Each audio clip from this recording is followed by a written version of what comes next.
Glória a Deus, aleluia, que Deus abençoe. Mais uma mensagem, bendito seja o nome do Senhor. Eu quero falar agora a respeito do juízo de Deus. Há um conceito muito errado das pessoas que pensam que Deus é só amor. E que o amor de Deus impediria Deus destruir as pessoas, julgar as pessoas, condenar as pessoas. Não, um erro. Temos que ler a Bíblia toda. Deus amou, aleluia. E Deus amou o mundo de tal maneira e deu seu Filho unigênito para que todo aquele que nele crê não pereça, mas tenha vida eterna. Sim. Presta bem atenção. Olha o erro que vocês cometeram. Quando vocês só falam do amor de Deus, não termina o versículo. Deus amou o mundo de tal maneira e deu seu Filho unigênito. Se terminarmos aí, o mundo não é salvo. Se nós amputarmos esse versículo, o mundo, ninguém será salvo. Mas olha a salvação dele veio. Para que todo aquele que nele crê não pereça, tenha vida eterna. O que é isso perecer? Juízo de Deus. O que é isso perecer? A condenação eterna. O que é isso perecer? A perdição. Perdição é a morte. E o lugar da morte é onde? No inferno. Vocês têm medo de falar do inferno? Ele é tão real como o céu é. Se vocês pregam que existe um céu onde vocês nunca chegaram, nunca viram, também devem pregar a existência do inferno. Porque vocês viram na Bíblia que existe a Nova Jerusalém. Também existe o inferno. O amor de Deus foi derramado na cruz do Calvário. Foi manifesto em Cristo Jesus, nosso Senhor. Por isso Ele deu o seu Filho unigênito. Para que todo aquele que nele crê, a resposta, primeiro Deus fez, e agora a humanidade, o homem tem que responder o que Deus fez. Deus amou e deu.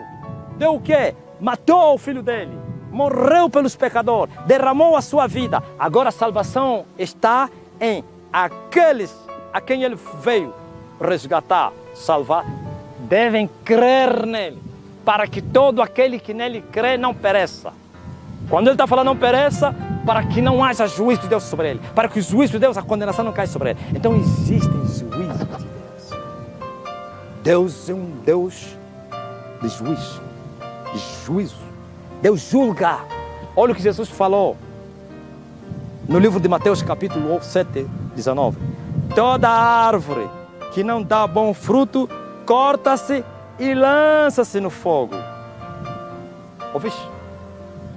Essas árvores que Jesus falava, ou essa árvore, são homens. Todo homem que não der frutos vai ser cortado e lançado no fogo. Ser lançado no fogo é o juízo de Deus. Esse fogo não é outra coisa, mas senão o julgamento de Deus. O inferno. O julgamento de Deus termina no inferno.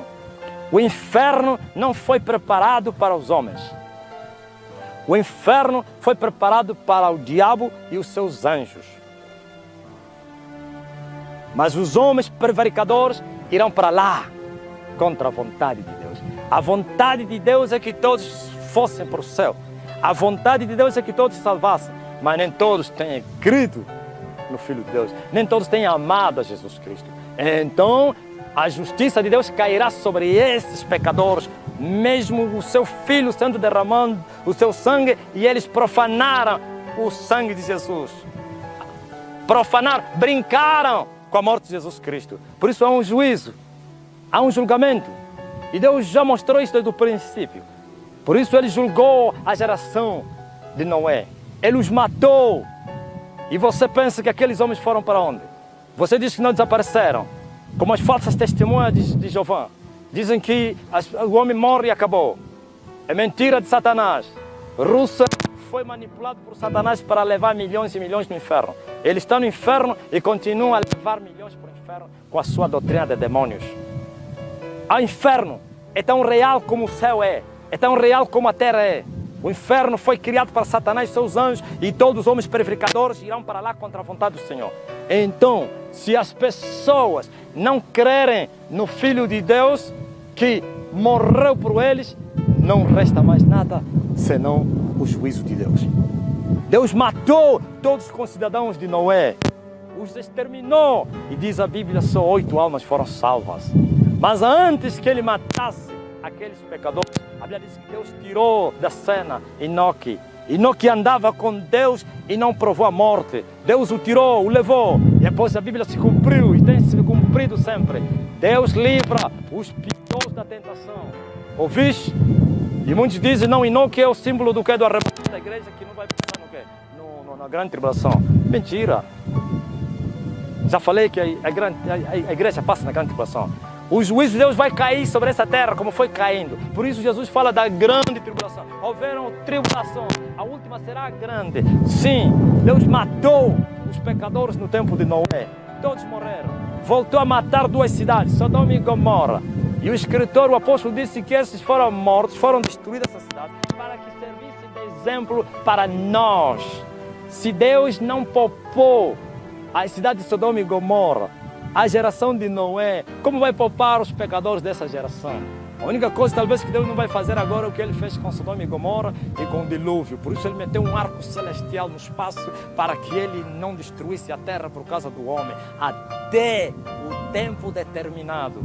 Sim, Deus não vai destruir a humanidade antes do tempo determinado. No tempo determinado ele vai destruir essa humanidade. Por isso o homem é uma alma. As almas de Sodoma e Gomorra estão no inferno. As almas que morreram no dilúvio estão no inferno. A Bíblia diz que Jesus desceu para lá e foi pregá-los. Sim, mesmo estando no Espírito, foram pregados para que fossem julgados tudo o que eles fizeram na terra. Presta bem atenção. Toda árvore que não der fruto será cortada para ser lançada no fogo do inferno. Deus é amor. E o seu amor foi manifesto na cruz do Calvário. Por isso nós todos estávamos desviados, perdidos, sem esperança, sem Deus, sem vida. E Ele rompeu, aleluia, as maçãs e veio e morreu para nos resgatar, nos comprou para o Pai, para sermos sacerdotes e reis diante do Pai, para lhe servirmos e trabalharmos no reino dEle, um dia eternamente. E Ele pagou um preço. E o seu sangue foi derramado. Agora os homens precisam crer nisso. Precisam amar aquele que morreu por eles. E assim poderem evitar da condenação eterna. Mas se os homens continuarem nas suas prevaricações, continuarem no mundo, amando as suas vidas, como foi naquela geração de Noé, ou então como foram as cidades de Sodoma e Gomorra, quero vos dizer que essa geração é mais profana do que o povo de Noé. Essa geração é mais profana do que Sodoma e Gomorra.